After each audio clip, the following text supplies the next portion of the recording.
If you're seeing this on December 10th, this is your daily message from Spirit. I'm getting the energy of like opposing forces or energy of societal pressure, other people's thoughts and opinions. You could feel kind of boxed in right now.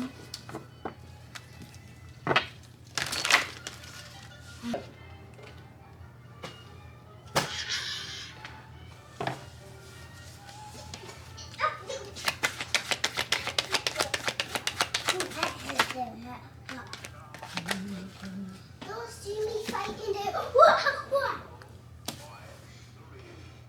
No, don't see me fight in the air. Yeah.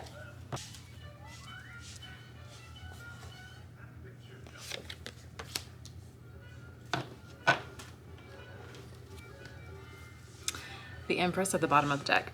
You've been doing a lot of work, a lot of personal work, a lot of personal growth. And I'm seeing this work as primarily around maintaining boundaries with your energy and other people's energy. And learning to pour back into yourself without looking for permission from the people around you.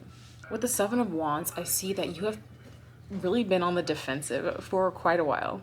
Just having to remove yourself from situations, from people who drain on your energy or who can kind of like morph your energy. And I know that's been really hard for you. It's been kind of difficult for you having to create this separation in order to maintain your energy, but this was like a learning process. It was not a forever process. You had to learn how to maintain your energy independently. You had to learn how to decipher what is your internal voice versus what is the voice that has been kind of placed in your mind. This could be by family members, this could be by past relationships, societal roles. I'm just really seeing that you have really done the work to protect yourself and to fulfill yourself. I'm hearing that this collective, you're dealing with a lot of burnout. You're dealing with a lot of burnout and stress, and maybe you have been removed from things that you wish you kind of hadn't. Things that like you were holding on to, things from your past. And this could be physical things, but this could be emotional things as well.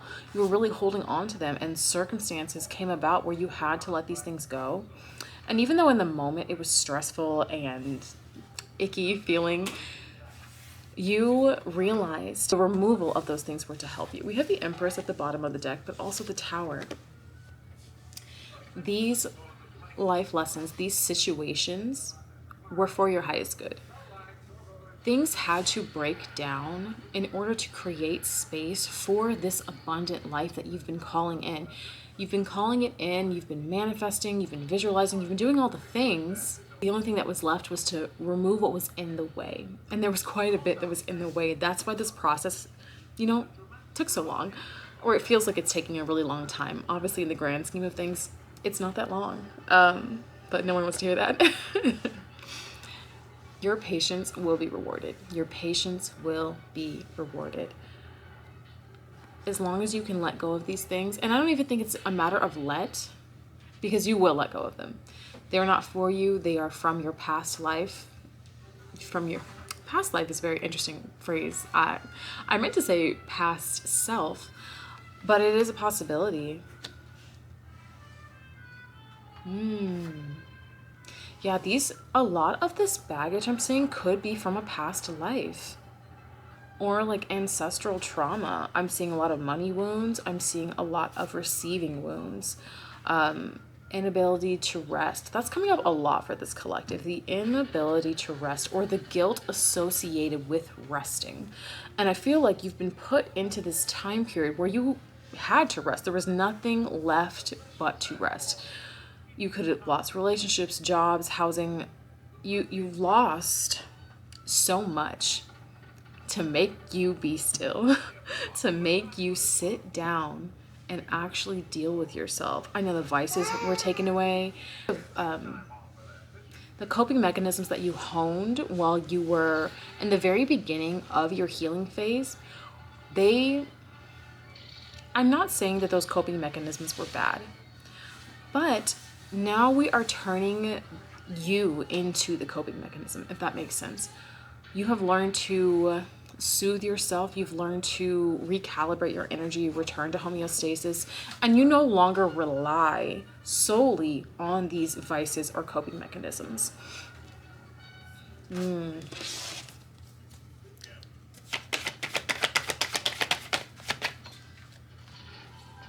Yeah.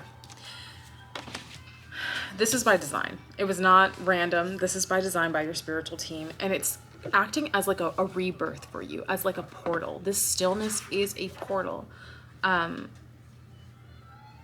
I'm hearing, like, you know, right before a woman gives birth, there is this moment. So like you're in labor, things are happening. That's your tower moment.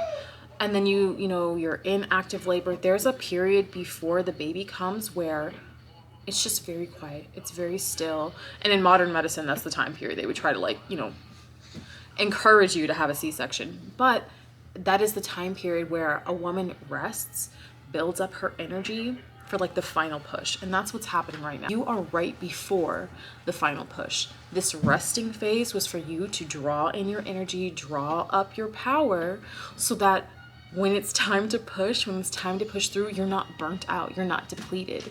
And this collective in particular, you've been really good at burning yourself out, almost like rewarding yourself for being burnt out. Like, oh my gosh, I worked so hard and I'm so exhausted.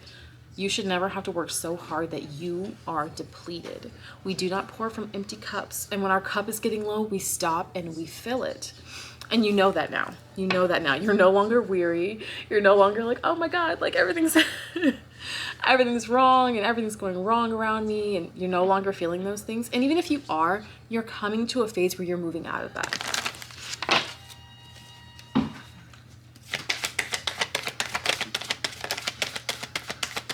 I'm hearing identity work is really important during this time as well. So maybe you've been really working on your self-concept and really deciding who it is you want to be and what it is you want to have in life. And without this stillness, without this stagnant period, it feels stagnant. Without this period of stagnancy, you would not have even taken the time to look inward. You would be solely focused on 3D things: hustling, grinding, making sure I pay my bills, making sure I do X, Y, and Z. They have to be taken care of. I got to do this. Now there's like, you're just in a void of stillness. And this is by design. Yeah.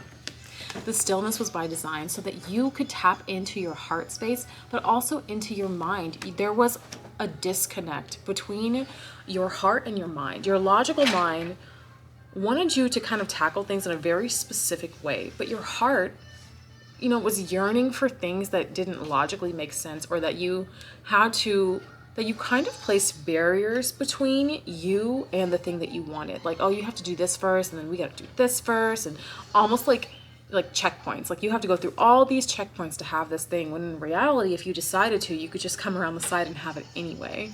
You don't have to go through all of these barriers, but you were placing those barriers there because there was that disconnect between the heart and the mind. And the stillness, this time period, is like one long meditation, one long just period of internal reflection where you can just tap into your highest self, your highest timeline, and start to integrate those things into your daily life.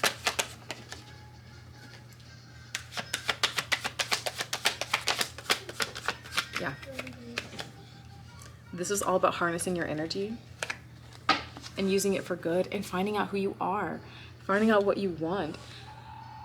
Oftentimes when we think of like our hermit phase, it can feel very isolating, but this time period didn't feel isolating. It feels, for this collective, I'm getting a feeling of like rejuvenation. With the star card here, you were being rejuvenated, you were being poured into, you were resting, you were, you know, caring for yourself in ways you've probably never cared for yourself before. Like, I'm hearing like super intense attention to detail. You could be working on self-care more as well, and seeing self-care as more of